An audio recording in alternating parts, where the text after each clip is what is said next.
Hello and welcome back to the Hazzabhajan YouTube channel. It is Harry here, and today it is time to look at what I think is the most humiliating defeat in world football ever since the year 2000. And since I think the concept for this video is pretty self-explanatory, I'm not going to bore you with a needlessly lengthy introduction for once, but I will also let you know that I will be providing some honourable mentions, or dishonourable mentions depending on how you view it, for each year whenever they are applicable, and you can let me know if you disagree with my overall selection, or if you would think that maybe one of my honourable mentions or dishonourable mentions should have taken it, or maybe one that I just didn't think was worthy enough to be even mentioned. And you can let me know which ones down in the comments below, but for now, here is what I believe to be the most humiliating defeat in world football every year since the year 2000. 2000, Stuttgarts Fight 6, Eintracht Frankfurt 1.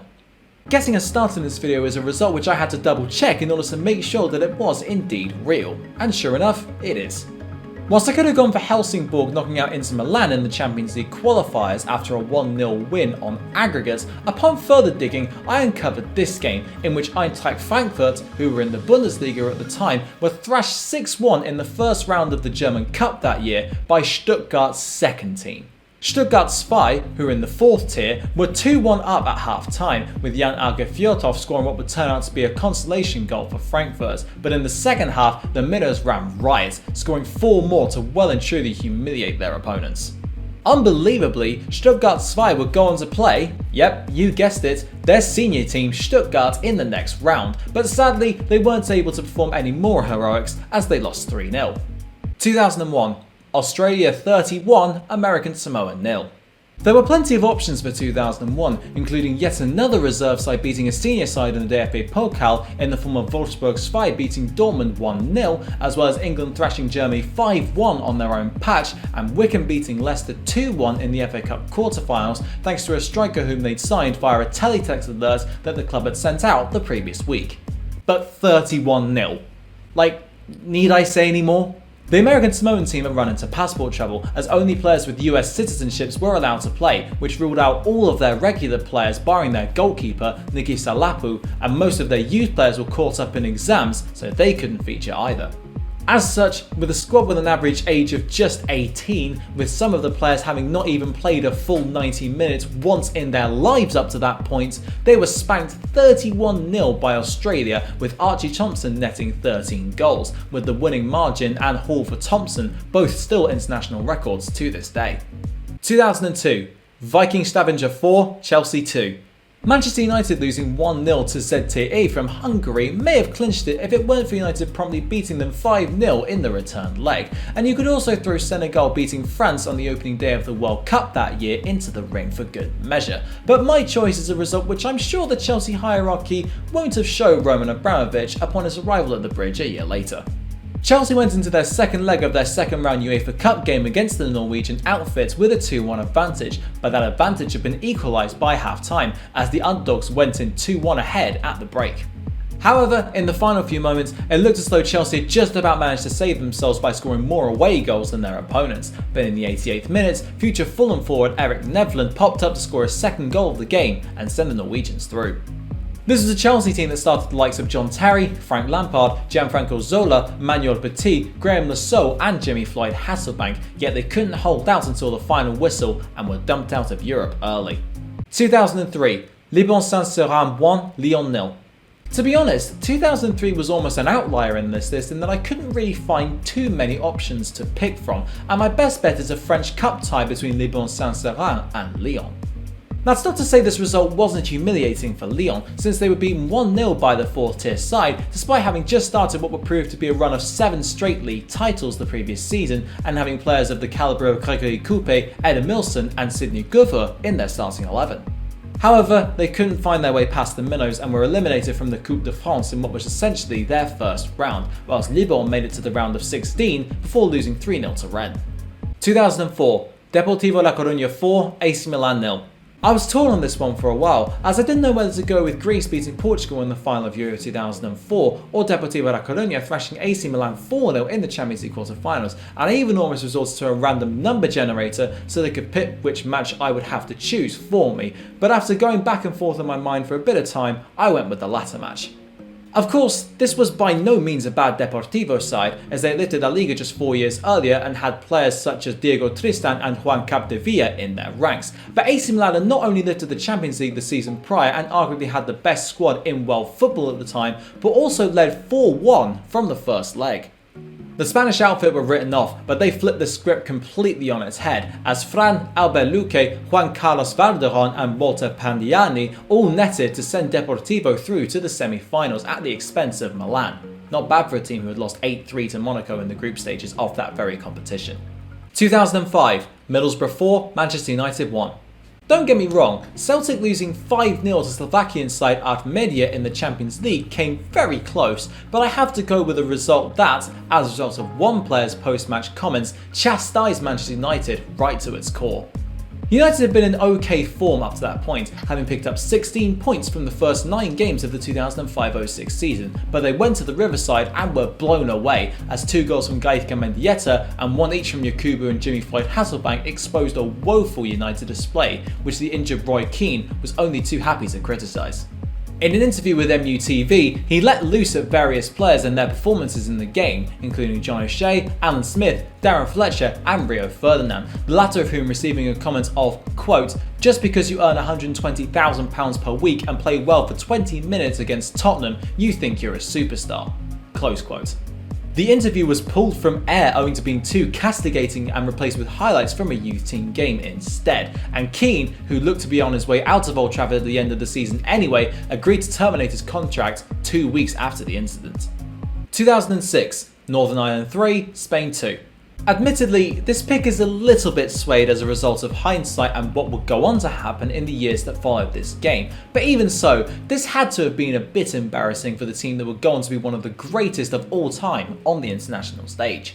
Spain, whose goal scorers that day were Xavi and David Villa, were blown away by one David Healy, who scored what would undoubtedly be the most famous hat-trick of his entire career, on his way to hitting a qualifying record of 13 goals, with his winning goal coming in the 80th minute to send the Windsor Park faithful into raptures.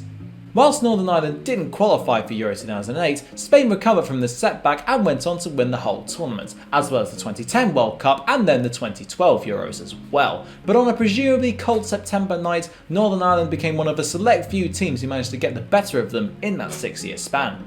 2007, England 2, Croatia 3. Although I have covered this match in a previous video, naming my look at England's 10 most embarrassing defeats of all time, there is no way that it can be overlooked for a list of this ilk, even if Manchester United thrashing Roma 7-1 in the Champions League quarter-finals is a viable alternative.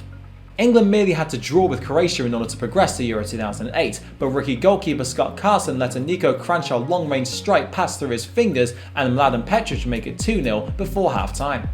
England would pull it back to 2-2, but another Petric strike would see the Croatians qualify at England's expense. Manager Steve McClaren was then spotted with an umbrella, which led to the tabloids ripping into him and dubbing him the Wally with the Brolly, and the FA clearly agreed, as they fired McClaren, who had somehow failed to guide England's golden generation just to a major tournament the very next day. 2008, Middlesbrough 8, Manchester City 1. I don't really think that Sven-Göran Eriksson could have imagined a worse way to bow out of management in English football, as his Manchester City side would conclude their 2007-08 season with an 8-1 pummeling at the hands of Middlesbrough, who make their second appearance in this video. Their big money January signing, Afonso Alves, who'd only scored 3 goals in the league prior to this game, doubled his tally for the season with a hat-trick, with Stuart Downing bagging a brace and Fabio Rockenbach, Jeremy Aliadier and registered nonce Adam Johnson all getting 1 each. By the time Elano scored a penalty for a desolate City side, they were already 7-0 down, which probably meant that it couldn't even have been classed as consolation, but within 3 months, they would be bought by Sheikh Mansour's riches, and I can only assume that this result was either swept under the rug or kept as quiet as possible. 2009, Alcorcón 4, Real Madrid 0. For me, this was the most difficult year of the 2000s to pick from, as you had Spurs thrashing Wigan 9-1, Bolivia inflicting a 6-1 defeat on the late Diego Maradona's Argentina side, and Barcelona putting on a masterclass in El Clasico to win 6-2 at the Bernabeu. But when a defeat is so bad that it has its own name, you know it deserves a place in this list. The Alcorconazo is the name given to Real Madrid's embarrassment at the hands of Provincial Madrid side Alcorcon, who were in the exact same division as Madrid's second team, and whose annual salary was just €36,000, less what Cristiano Ronaldo made in a day. Despite fielding a strong team including Karim Benzema, Raul, Rafael van der Vaart and Guti, Alcorcon were 3-0 up by half-time, and they added a fourth midway through the second half. Madrid could only win 1-0 in the return leg, and the defeat would make national headlines not just in Spain, but also in Britain, France and Italy, showing the magnitude of the defeat. 2010, Barcelona 5, Real Madrid 0. Whilst one Barcelona El Clasico masterclass misses out in 2009, another in 2010 does not, with passing mentions also being afforded to Fulham smashing Juventus 4-1 in the Europa League and Portugal annihilating North Korea 7-0 at the World Cup in the first ever football match to be televised in the secretive nation. This was the first meeting of Jose Mourinho and Pep Guardiola as opposing managers in El Clasico, two of the greatest managers of the modern era, bringing their rivalry to the biggest stage of them all. But even though Lionel Messi didn't score, he put in a spellbinding display as Barcelona well and truly established their supremacy over their bitter rivals. Xavi, Pedro and Venezuelan winger Hazzabhajan would each score once, and David Villa helped himself to 2 goals, in a result which provided the springboard for Barcelona to win La Liga that season and prompted serious questions to be asked of Mourinho at the Bernabeu. 2011, Manchester United 8, Arsenal 2. Don't worry, I haven't forgotten that Manchester City beat Manchester United 6-1 at Old Trafford. After all, how could I? But whilst it does fit the criteria quite well, I would call it a freak result, or an aberration if you like, whereas the one I've picked was not only sad, but also very much in the works. This would turn out to be the penultimate meeting of old rivals Sir Alex Ferguson and Arsene Wenger at Old Trafford, and the wily Scot would mastermind another overwhelming win against Arsenal, although I don't think even he could have imagined the carnage that would ensue. Wayne Rooney scored a hat-trick of set pieces, Ashley Young smashed in 2 worldies, and Nani, Danny Welbeck and Arsenal's constant nemesis Park Ji-sung would also add their names to the score sheet as United smashed 8 past their hapless Gunners side. Perhaps the start of the Gunners' decline over the years to come?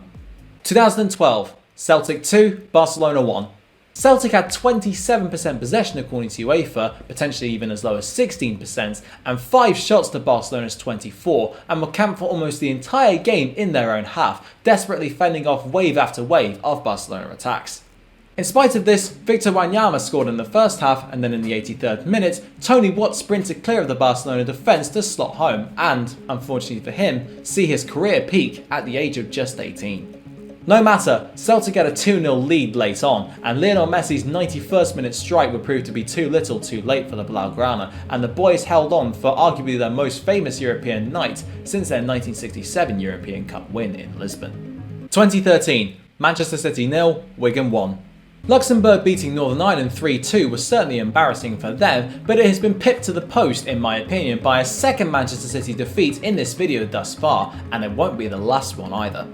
In spite of a woefully inconsistent league campaign, the Citizens had one last chance to salvage their season in the form of an FA Cup final against the to-be relegated Wigan Athletic, but they never really got going in any way and were eventually, and rightly, punished. In injury time, Ben Watson climbed highest at a corner to glance home a header past Joe Hart, and Wigan had their first ever major trophy, sending this guy into floods of tears. Roberto Mancini was sacked immediately afterwards, and City would go on to be knocked out by Wigan again, this time in the quarter-finals in the following season's FA Cup. 2014, Brazil 1, Germany 7. Even though 2014 saw Manchester United losing 4-0 to MK Dons, Greece falling 1-0 to the Faroe Islands, and Chelsea putting Arsenal to the sword by humiliating them 6-0, they didn't stand a chance when put up against the biggest World Cup humiliation since 1950. Brazil had lost star men Thiago Silva and Neymar to suspension and injury respectively, and the Brazil players carried a kit with Neymar's name and number on the back onto the pitch for their national anthems, but clearly their absences had psychologically affected them. The Seleção put in a defensive performance that wouldn't have looked out of place at Sunday League level, never mind in a World Cup semi-final, and Germany capitalised on this emphatically, scoring 5 before half-time, including 4 in a 6-minute spell, and then they agreed not to go too harshly on their opponents for the rest of the game, and only scored twice more during the second half. Oscar managed to net what the BBC commentator Steve Wilson described as the most pointless goal in World Cup history at the end, but the damage by that point had well and truly been done. 2015, Stoke 6, Liverpool 1. This was a year that saw eventual Premier League winners Chelsea lose 4-2 at home to Bradford in the FA Cup, as well as Portugal somehow stumbling to a 2-0 defeat on home soil against Cape Verde. But a result that trumps them all in my opinion was in a game between Stoke vs Liverpool on the final day of the 2014-15 season. It was Steven Gerrard's final game for his boyhood club, the one he dragged kicking and screaming to more silverware than the club probably deserved during his time there, and although he signed off with a goal, it came at a point when Liverpool were already 5-0 down, with all of those 5 goals coming in the first half. 2 from Mami Biram Diouf and 1 each from Steven Nzonzi, Jonathan Walters and ex-Liverpool flop Charlie Adam, plus another from Peter Crouch at the end which saw him break the record for headed goals in the Premier League, saw Liverpool concede 6 goals in a league game for the first time in 52 years. Truly shocking. 2016, Lincoln Red Imps 1, Celtic 0. I don't want to talk about England versus Iceland again, so instead let's take our attentions further afield, and more specifically to Gibraltar, in one of 2 results that really showcased the decline that Scottish football had undergone. Whereas beforehand Celtic and Rangers were regulars at Europe's top table and could attract names like Henrik Larsson, Brian Laudrup and Tore Andre Flo, by 2016 the league's stock had fallen drastically. This was brutally exposed when, in Brendan Rodgers' first game in charge of the Hoops, marking his 2nd consecutive inclusion in this list after being Liverpool boss in that 6-1 defeat to Stoke, they lost 1-0 in a Champions League qualifier to Gibraltar part-timers Lincoln Red Imps, with Lee Casciaro, a policeman by trade, scoring the winner. Although Celtic did overturn the deficit and go on to reach the Champions League group stages that very season, this result cannot in any way be ignored or overlooked. 2017, Progress Nidarkorn 2, Rangers 0. The second result which contributed to the dip in reputation for the SPL, the match sees off France drawing 0-0 with Luxembourg and Barcelona's 6-1 comeback win over PSG in the Champions League to take its rightful place in this video. Progress Nidarkorn had, up until that point, never won a European match, whilst Rangers had won a European Cup Winners' Cup in 1972 and finished as runners-up 3 times in the UEFA Cup, but all that history was thrown out the window, as despite going into the game with a 1-0 first leg lead, Rangers completely blew it. Goals from Emmanuel Francois and Sebastien Till sent Nidarkorn through to the next round, and it was dubbed by some as the worst result in Rangers' history, with their manager Pedro Caixinha being sacked within 4 months of this result. As fate would have it, they would meet again in the 2019-20 Europa League, although this time Rangers had Steven Gerrard in charge instead of Caixinha, and they would exercise their demons by winning 2-0 on aggregates, en route to reaching the round of 16 that very season. 2018, Wigan 1, Manchester City 0. Despite its recency, I couldn't find too many results in 2018 which I deemed to be humiliating, besides South Korea beating Germany 2-0 at the World Cup to eliminate the holders at the group stages, and the one which I have picked, which, remarkably, is the second Wigan vs Man City FA Cup tie to feature. Since 2010, Manchester City have won every single game that they've played against Wigan without conceding a single goal, apart from when they've played them in the FA Cup, where Wigan have won every single time, including in 2018 against the Pep Guardiola side who were on their way to winning 100 points in the Premier League and playing beautiful football. However, the curse of the FA Cup struck again, as chants of Will Griggs on fire belted around the DW Stadium after the Northern Irishman finessed a strike around Claudio Bravo just inside the post, and Wigan held out to do what only 4 other teams could do all season, and that was beating City. 2019, USA 13, Thailand 0.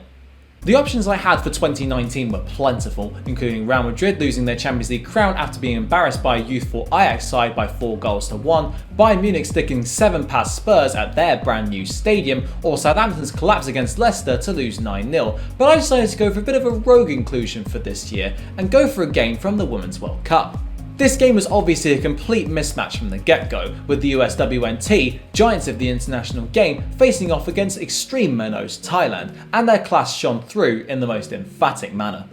Although it was only 3-0 at half-time, they went on a goal-scoring spree after the break, as they were hit 10 more before the full-time whistle went, with the likes of Megan Rapinoe, Kylie Lloyd, Rose Lavelle and Alex Morgan, the latter of whom scoring 5, all finding the back of the net during the game to make the final result 13-0, the biggest win in the history of the World Cup. 2020, Barcelona 2, Bayern Munich 8. If any match could accurately sum up how far the stock of a club had fallen over a period of time, then this was it.